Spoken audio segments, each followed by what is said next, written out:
Эми жалпысынан Кыргызстанда туризмди айтып турган болсок, албетте пандемияга чейин өнүгүү жакшы эле болду десек болот. Келип аткан Кыргызстанга келип аткан чет элден келген туристтердин саны жылдан жылга көбөйүп атканын дагы байкадык. Ал менен биргеликте дагы албетте канчалык келген туристтердин саны көбөйгөн сайын алардын талаптары дагы жогорулайт экен. Ошого жараша дагы бизде Кыргызстанда даярдык боло турган маселелер көп. Инфраструктура боюнча, инвестициялар тартуу боюнча маселелер абдан чоң. Ошого дагы бир басым жасаш керек да. Анан пандемия, ковид негизинен Кыргызстанда эле эмес, эми бүткүл дүйнө жүзүндө ушул туризм тармагында абдан чоң өзүнүн таасирин тийгизди. Анан азыркы учурда дагы пандемиядан кийинки убакыт туризм тармагында чоң өзгөрүүлөр болду десек болот да. Суроо талаптар башкача болуп жатат азыркы учурда. Мынакей азыр форумда Туркиянын өкүлү дагы айтып атат. Такыр башкача бир мындай подход жасап атабыз депчи. Ошол сыяктуу эле Кыргызстандагы бир өзүнчө бир стратегияны кабыл алып, өзүнчө бир концепцияны жазып чыгып, кайсы тарапка көбүрөөк көңүл бурөбүз дегенди жасаса, мындай өнүгүүсү тезирээк болот десек болот да. Кыргызстанда Евросоюздун энергияны жана ресурстардын натыйжалуулугун илгерилетүү боюнча долбоор ачылган. Бул 2020 март айынан баштап иштеп баштады. Бул туризм тармагындагы ошол энергияны деги эле ушул жаратылыштан алып аткан ресурстарды кантип биз үнөмдүү колдонушубуз керек.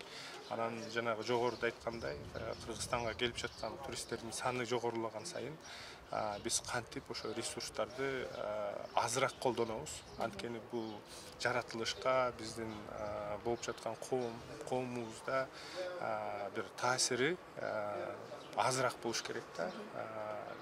Анткени экологиялык проблемалар көп болуп жатат, көрүп атабыз. Анан бул климаттык өзгөрүүгө дагы байланыштуу, биздин суу ресурстарыбыз кантип колдонулуп атат. Анткени көптөгөн мисалы үчүн инвестициялар келе турган болсо, чет мемлекеттенби ички өзүбүздүн инвесторлор келип, ушул мейманканаларды, ресторандарды, кафелерди салып бир чоң бир процесстер жүрө турган болсо, ошо ресурстар туура колдонуш керек да. Анткени баягы очистительный сооружение, сарткынды сууларды тазалоо оборудованиялары, ошондой эле азыркы учурда энергия кризиси боло калгандай бир кубулушта болуп турабыз. Ошону дагы энергияны биз кантип колдонобуз?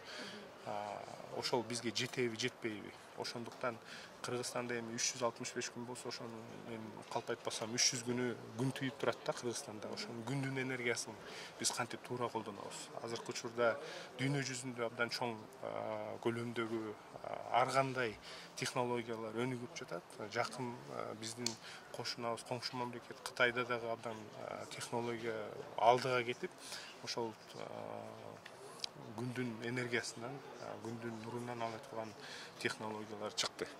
Андан сырткары дагы ошол шамалдан, суудан десек деле болот. Ошол энергияларды алып, биз кантип ошол туризм тармагында колдонобуз.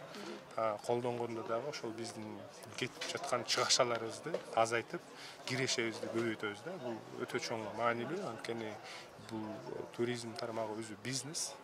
Бизнесте дагы канчалык кирешени жогорулатсак, ошончолук бизге өзүбүзгө пайдалуураак болот. Ошол жерлерде иштеп аткан, туризм тармагында иштеп аткан адамдар өзүнүн капчыгын толтуруп, үй бүлөсүнө дагы бир көбүрөөк жакшыраак таасир этет да. Ушул 2020 жылдын мартынан баштап иштеп атабыз. Буюрса 24-жылдын февралына чейин уланат.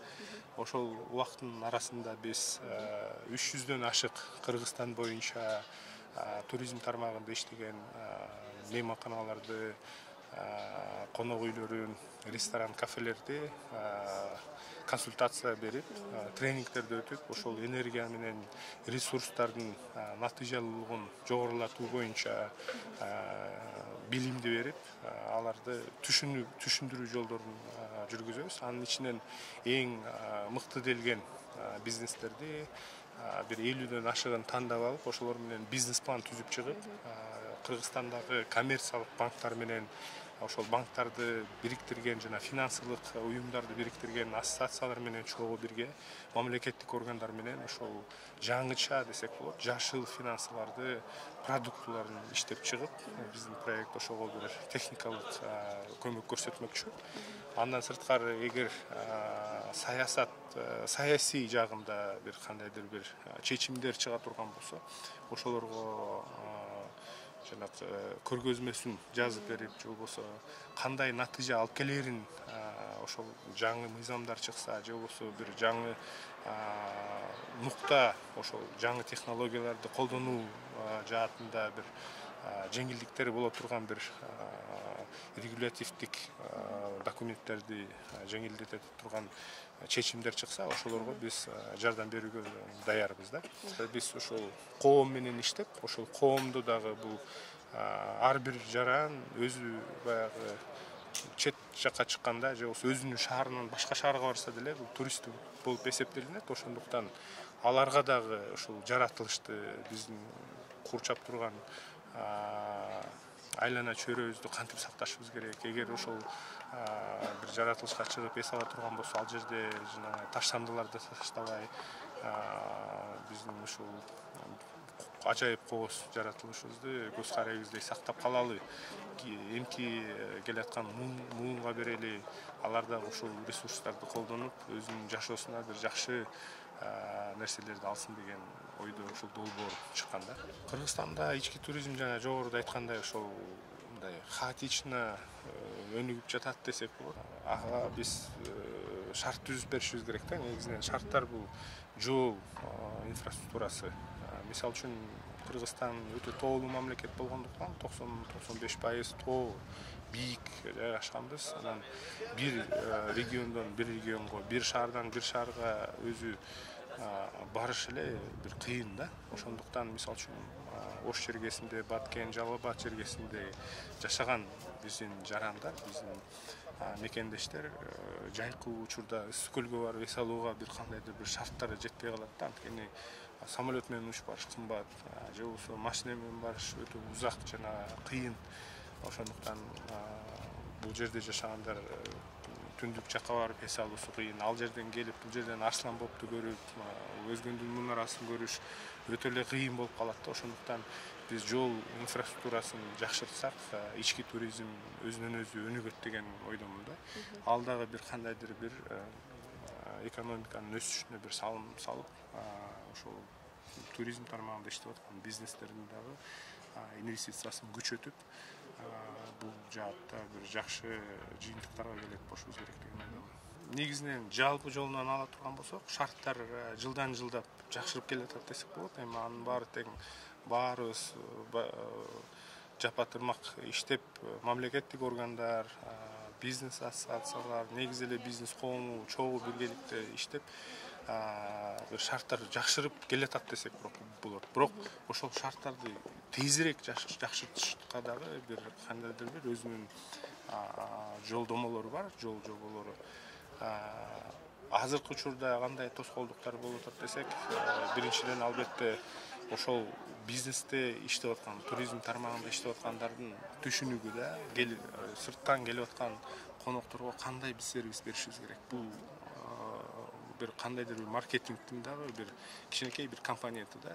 Ошол өзүңө келип аткан кардардын профилин түшүнүүдө. Мал ким болот, каяктан келди, анын талабы кандай, суроосу кандай натыйжа менен кетиш керек деген сыяктуу бир суроолор беришибиз керек өзүбүзгө. Ошого жараша өзүбүздүн бизнесибизди дагы жакшыртып берип аткан, көрсөтүп аткан шарттарды жана сунуштарды өзгөртүү керек сөзсүз түрдө. Бирок андан сырткары мамлекет тарабынан, мисалы үчүн мыйзам талаасында кандай маселелер чечилиш керек десек, сөзсүз түрдө бизнеске жеңилдетүүлөрдү беришибиз керек. Бул эгер туризм бул приоритеттүү сектор, экономиканын приоритети десек, сөзсүз түрдө ошол экономикага жакшы натыйжасын берет.